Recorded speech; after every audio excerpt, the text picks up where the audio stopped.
Did you ever think about a world without US dollar hegemony? Well, maybe. This is closer than you think. We're covering a major story that's shaking global markets. The US dollar is sliding, fast, and heading toward a 3-year low. At the same time, government bond yields are rising, and investor anxiety is spiking over America's growing mountain of debt. With weak economic data and renewed trade tensions adding fuel to the fire, we're witnessing a turning point that could reshape the global financial landscape for years to come. So with that, let's dive in. On Monday, June 2nd, the US dollar dropped 0.7% against a basket of its major trading partners. That decline puts the dollar dangerously close to its lowest point in 3 years. This isn't a temporary dip. It's a secular trend. We should expect a weaker dollar moving forward. What global investors are saying right now is, why should I hold long-term U.S. debt? If 30-year Treasury bonds don't offer real protection, not against recessions, not against stock market risk, then what's the point? Since 2022, investors have been losing money on both stocks and bonds. And here's the alarming part.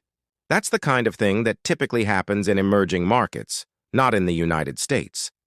The guys that are smoking in the dynamite shed in Washington have created a scenario where the U.S. is starting to resemble countries like Brazil, just 5 or 10% more unstable. Stocks down, bonds down, the dollar down, all on the same day. That is shocking, and institutional investors are deeply concerned. So what are they doing about it? Well, they're rotating. They want less dollar exposure and more of everything else. Think Australian dollars, Korean won, Bitcoin, platinum, palladium, gold, silver, a diversified basket of assets that are not tied to the US dollar. The most recent manufacturing report was worse than expected. The Purchasing Managers Index, or PMI for May, came in at 48.5, well below the neutral 50 mark that separates growth from contraction. Worse still, that was a decline from April, signaling continued weakness in U.S. industry. This downturn is being blamed in large part on renewed trade tensions, and markets reacted immediately. At the same time, fears over America's fiscal health intensified. The 30-year Treasury yield rose to 4.96%, almost 5%. Just a reminder, rising yields, falling bond prices. Investors are demanding higher returns because they now perceive higher risk. The higher the yield, the more expensive it becomes for the U.S. government to service its debt. Treasury Secretary Scott Bessent tried to calm markets, saying, "The United States is never going to fail, never going to default." But those words came just days after JPMorgan Chase CEO Jamie Dimon warned that the U.S. bond market could crack under the pressure of rising debt. Wall Street is now pricing in more pain. Morgan Stanley expects the U.S. dollar to fall 9%, reaching levels not seen since the 2019 health crisis. They see the U.S. dollar index dropping to 91 by mid-next year. JPMorgan remains bearish. Goldman Sachs is raising red flags too, especially over new tax legislation. Their analysts point to higher taxes on passive income, like interest and dividends, earned by foreign investors. This, they say, could further erode global confidence in U.S. assets. Goldman's internal models suggest the dollar is 15% overvalued. That means there could be much more room to fall. And just to be clear, this isn't a localized dip. On June 2nd, the U.S. dollar weakened against all 10 of its G10 peer currencies. The Bloomberg Dollar Spot Index fell 0.6%, hitting its lowest level since 2023.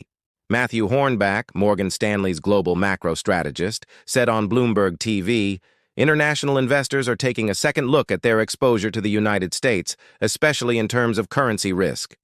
Let's now take a quick look at the currencies gaining ground.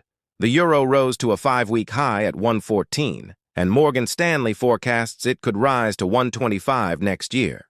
The British pound is at 135, possibly climbing to 145, and the Japanese yen jumped 1% on the same day, trading at Y142.54 per dollar. Currencies from countries with stable policy environments and fewer trade disputes are looking increasingly attractive.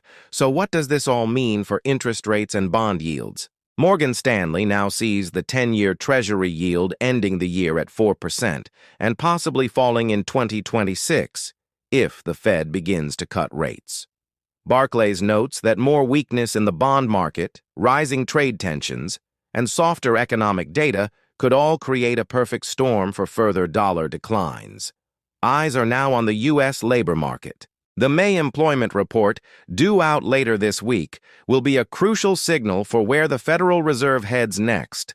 Meanwhile, the U.S.-China trade standoff is reemerging. Both sides are accusing each other of violating a trade agreement signed just a month ago in Switzerland. If negotiations collapse further, expect even more pressure on U.S. assets and the dollar. So here we are. The dollar's status as the world's reserve currency is under review.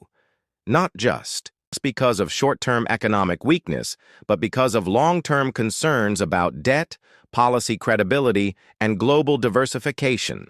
The next few months will be pivotal. And we'll be right here with the data and analysis to help you navigate it. And don't forget, like the video and subscribe the channel to keep thinking the world how it really is.